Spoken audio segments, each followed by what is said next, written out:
Now we're going to talk about when you're presenting the contract. Remember, people put off those decisions they lack the confidence to make today. You're going to get hung up with some of the confidence because, number one, this is a very unique transaction. How many transactions is somebody going to go through where no price is on the agreement, where the agreement is contingent? It's contingent upon a third party's action, and we don't even know what that third party result is going to be. It's almost theoretical at best. And remember, this is not a common transaction at all for the client, maybe the first time they've ever done this in their life. So there's going to be some hang-ups. We have to figure out, and we already know, and we're going to teach you how to figure out these objections and how to overcome them. So number one, you always want to understand that most of the objections when presenting contracts are going to be based on a monetary basis, is what the word I was looking for. So there are monetary-based objections. What are those monetary-based objections going to be about? Number one, you need to explain the deductible, okay? Now, if you're in Texas, obviously Texas has some deductible laws. We have to make sure that the client pays those deductibles, whatever the case may be. Now, we can have deductible contributions if we rent a portion of the yard. It's a flat rate, okay? A daily rate for using their space, and so on and so forth. So, first of all, if you're in Arkansas and Oklahoma, we have what is called a usage fee built into our contract. We're on a separate line item contract. That usage fee needs to be presented to tell the client that their deductible, which is a cost of this transaction, is going to be overcome with a usage fee agreement. Now, that usage fee agreement is there to rent a portion of their yard for the storage of our forklift, our dumpsters, our equipment, and porta potties as such. It's a lot cheaper to rent his yard than to maneuver our equipment on and off site on a daily basis. Does that make sense? So we want to present that to him and let him know that any apprehensions that he has with out-of-pocket expense is going to be overcome by this usage fee agreement, okay? That's monetary-based objection number one. What is another monetary-based objection that you can think of? It's going to be, okay, rate increases. Rate increases is a misconception by the insured because people are 10 times more likely to file an auto claim in their lifetime than they are a property claim. So what happens when you file an auto claim?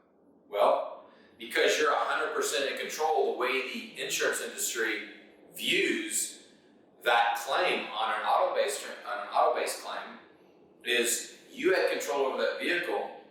So if you were to drive it over here, if you were to drive it over where roads are bad, you drove it when it was raining out, you weren't paying attention, you were under the influence of something, maybe you took your eyes off the road playing with the music, whatever the case may be, and you wreck, you have full negligence over that, and so they can individually look at you from a liability standpoint and says, hey, you're the common denominator in this. You and your rates get to go up. Mr. Customer, and here's how we're going to explain this to the customer. Mr. Customer, your rates are not going to go up because you filed a hail claim. Before you even bought this hail policy to begin with, you need to understand that they have to forecast their risk. How do they forecast their risk in the auto industry? Age, sex, are you married, are you not married, that sort of thing. They look at demographics on your age, how you drive, your history, do you have any speeding tickets, and they forecast to see what you're going to do to where the insurance company themselves can turn a profit. Mr. Customer, the way they forecast your property rates to begin with is they have to identify where you live. You live in a hail-hit area, and they have to forecast what their payout could potentially be. So they look at empirical payout data, and they set those rates based on you filing an insurance claim on a storm claim. So that's what you're paying for. So they can't, unilaterally go to an individual and raise his rate on an individual basis because these were already compilated before he even wrote the policy to begin with. So you need not be worried about your rates going up. They have to go before the State Board of Insurance requesting rate increases. And by and large, everybody in the affected zip code will suffer a rate increase whether they file a claim or not. Does that make sense, Mr. Customer? So whether you file a claim or not, your rates will go up. And here's how I give you some perfect evidence of this. Mr. Customer, have you ever filed a claim before? Usually the customer's answer is going to be no, or they will say, yeah, maybe I have, or whatever the case is in the distant past. If the customer says, no, I've never filed a claim before, what do you think the follow-up question is going to be? Has your rates ever gone up? The customer is almost always going to say yes. Very rarely will you get a no out of a customer. So if he says, yes, my rates have gone up, you can just lovingly pull out the hailstorm report and say, you notice there's been 50 storms in your area? Yeah. The reason that your rates have gone up is based on these storms. So they've raised your rates already. So as we engage this claim, Mr. Customer, remember, you have already paid in to contribute to the rising cost of doing business on insurance in this area. You've already contributed to that. So you're just capturing the benefits that you've already contributed to. Does that make sense? So you need not be concerned about rate increases. They will happen one way or the other, as we've already discussed that your rates went up and you've never even filed a claim. Does that make sense? Okay? So the third, and one of the most common monetary-based objections is going to be cancellation. People think that when they get bids on insurance, they might have gotten a bid from only one agent. But that agent says, I went and got bids from these 3 or 4 or 5 different carriers, and these are the only 2. And so here's one for, $12,000 a year, and here's one for $13,100 a year. And I'm telling you, this $12,500 is the best deal we could get, man. We searched high and low. We called everywhere. We called overseas. We couldn't get anybody insured, but this is a great deal. So in your mind, in the customer's mind, they're thinking, man, this is the greatest deal I've ever gotten. You can't get a better deal than I already shopped, or whatever the case would be. Now, they might have gotten bids from 2 other agents, and even more so. Now, they're really going to have this misconception that the deal that they're getting, they could never get ever again. They could never, and they don't want to disturb that deal. Because remember, the only thing insurance has been to most of our clients up to this point is just a monthly expense or an annual expense, depending on how they pay their premiums. That's all it's ever been. There's never been a benefit to that.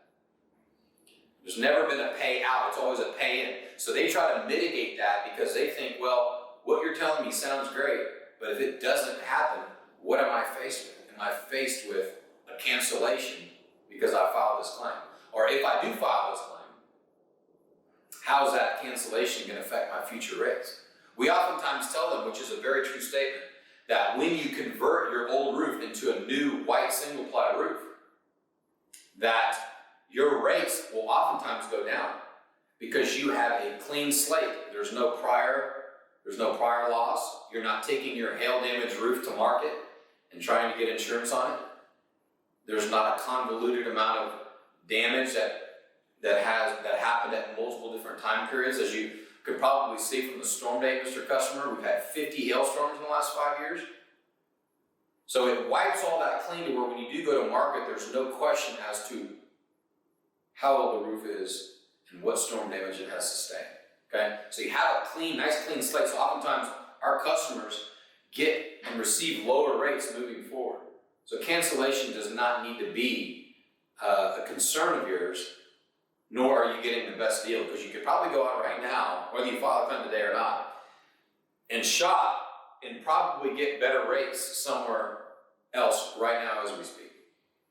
So it's a misconception that we don't need to deal with it. I promise you, when presenting to your client, these objections need to be overcovered. And so that's the third monetary-based objection.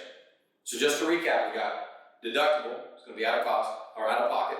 We've got rate increases, which we've talked about. And then lastly is cancellation, which cancellation puts them back out on the open market, and they could experience a higher rate.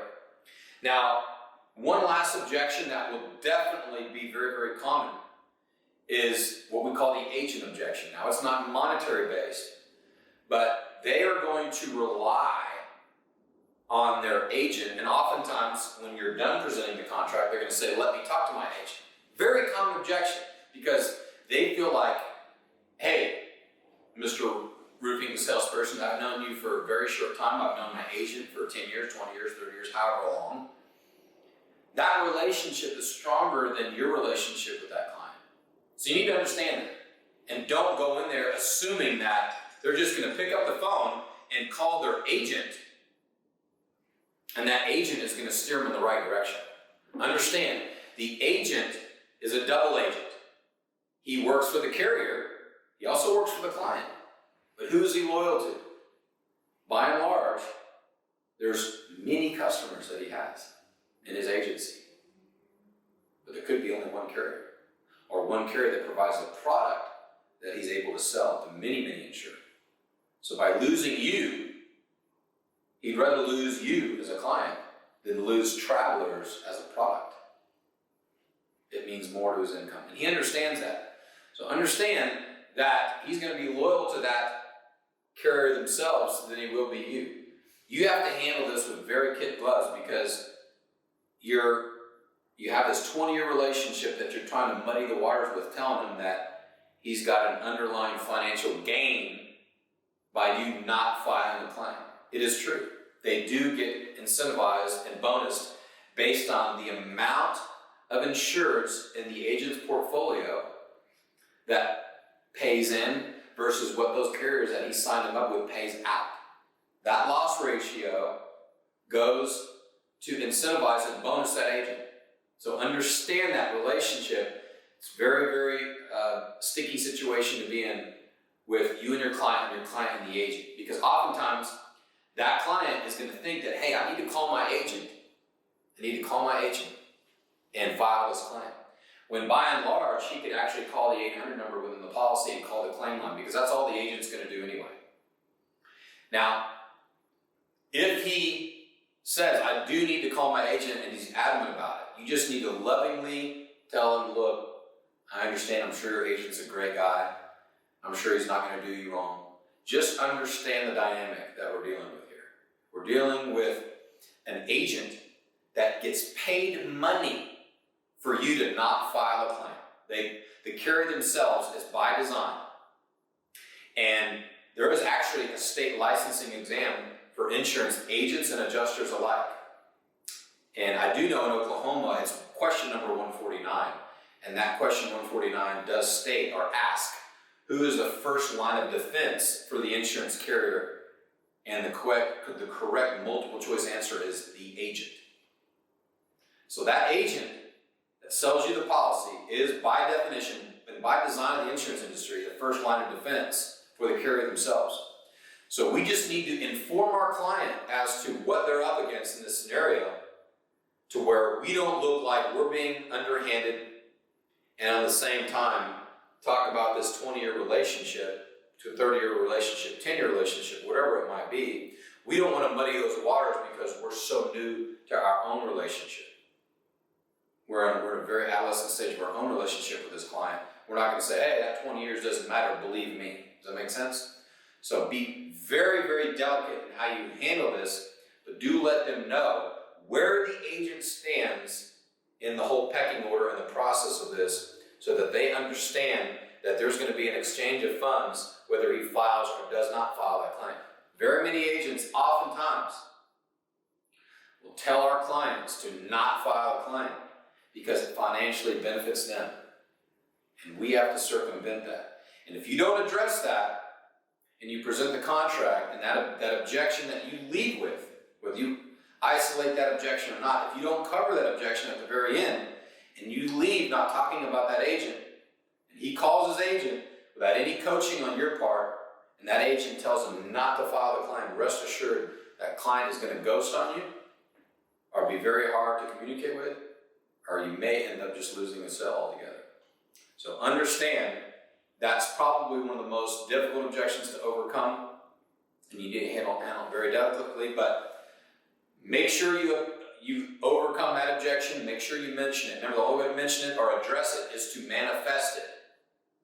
Manifest evidence, bring it out, flesh it out by asking the hard questions. And then as well, the 3 monetary objections, the deductible, rate increases, okay, and cancellations. You cover those 4, and by and large, you're going to overcome most of the objections that are going to make any swing one way or the other, whether he signs that contract, moves forward.